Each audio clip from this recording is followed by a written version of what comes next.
তোমরা কি জানতে চাও কিভাবে Xiaomi এত কম পয়সার মধ্যে ভালো ভালো স্মার্টফোন আমাদেরকে অফার করে থাকে, এত ভালো ভালো স্পেসিফিকেশনের সাথে এবং ভালো ভালো হার্ডওয়্যারের সাথে।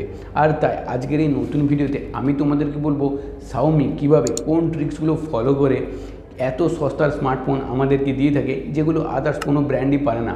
তাহলে অবশ্যই ভিডিও শেষ পর্যন্ত সঙ্গে থাকো আর জেনে নাও এই প্রশ্নের উত্তরটা। Then while let get started.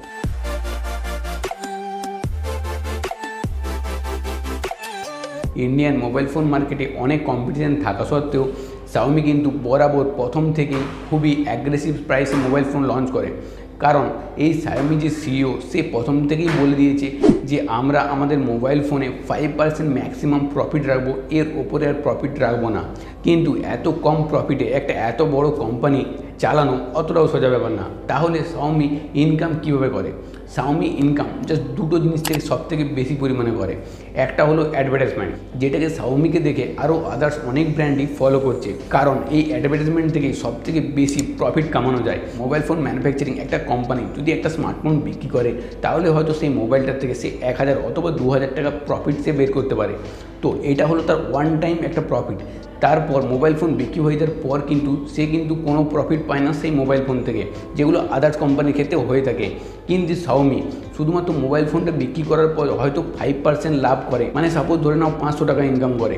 কিন্তু মোবাইল ফোন বিক্রি হয়ে যাওয়ার পরেও যতদিন সে স্মার্টফোনটা ব্যবহার হবে, 2 বছর থেকে 3 বছর, তত বছর অবধি কিন্তু Xiaomi পয়সা কামিয়ে যাবে। ব্যাপারটা হলো এরকম, আদার্স ব্র্যান্ড যেখানে শুধুমাত্র মোবাইল ফোন বিক্রি করে একটা ওয়ান টাইম ইনকাম করছে, সেখানে Xiaomi কিন্তু বিক্রির টাইমে কম প্রফিট করলেও যতদিন সেই ইউজারটা সেই মোবাইল ফোনটাকে ব্যবহার করবে, ততদিন পর্যন্ত সেই মোবাইল থেকে কিন্তু Xiaomi কোম্পানি ইনকাম করে যাবে।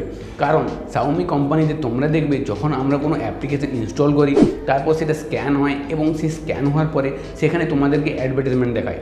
এছাড়াও তোমরা যদি মেনু থেকে লেফট সাইডে সোয়াইপ করো, তাহলেও সেখানে তোমরা অনেক পরিমাণ বিজ্ঞাপন দেখতে পাও। এছাড়াও Xiaomiর যে নিজস্ব অ্যাপ্লিকেশনগুলো আছে, সেখানেও আমরা প্রচুর পরিমাণে বিজ্ঞাপন দেখতে পাই।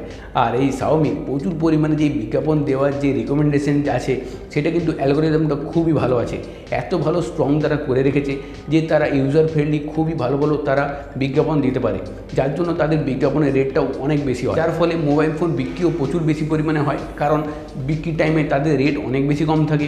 এবং এই ছোটোখাটো বিজ্ঞাপনগুলো বন্ধ করা গেলেও অনেকে জানে না কীভাবে বন্ধ করতে হয়, তাই ব্যবহারও করে এবং তার থেকে প্রচুর পরিমাণ উপার্জন করে ফেলে Xiaomi। এরপর সেকেন্ড যে কারণটা হলো Xiaomiর ফোনের দাম কম হওয়ার জন্য, সেটা হলো Xiaomi কোম্পানির প্রত্যেকটা ফোনই হলো অনলাইন টার্গেট করা। এবং অনলাইনে ফোন বিক্রি করার জন্য এখানে কোনো রকম থার্ড পার্টি পার্সন দরকার হয় না, কোনো ডিলার দরকার হয় না, কোনো রকম স্টোর খোলার দরকার পড়ে না। অনলাইনে Xiaomiর ফোন সেলের জন্য শুধুমাত্র ব্র্যান্ড এবং তার মাঝে শুধু থাকে একমাত্র সেলার এবং তারপরেই কাস্টমার। তাই এখানে যে কমিশনগুলো থাকছে সেগুলো সম্পূর্ণভাবে চলে যাচ্ছে। তাই অফলাইন হলে হয়তো এর চার্জটা আরও অনেকটাই বেড়ে যেত, কিন্তু অনলাইন হওয়ার জন্য এখানে প্রচুর পরিমাণে আমরা যে কস্ট কাটিং দেখতে পাই। তো এই দুটো সিম্পল কারণের জন্য Xiaomi কোম্পানি খুবই কম দামে ভ্যালু ফর মানি স্মার্টফোন আমাদেরকে দিয়ে থাকে। একটা হলো অ্যাডভার্টাইজমেন্ট, আর একটা হলো অনলাইন মার্কেট টার্গেট করার জন্য। তো কেমন লাগলো ইনফরমেশনটা নিচে অবশ্যই কমেন্ট বক্সে জানিও। ভালো লাগলে চ্যানেলটা সাবস্ক্রাইব করে নাও, আর এই ধরনের আরও অনেক ভিডিও দেখার জন্য অবশ্যই চ্যানেলের সাথে থেকো। দেখা হবে এরকমই কোনো ইন্টারেস্টিং ভিডিওর সাথে পরের ভিডিওতে।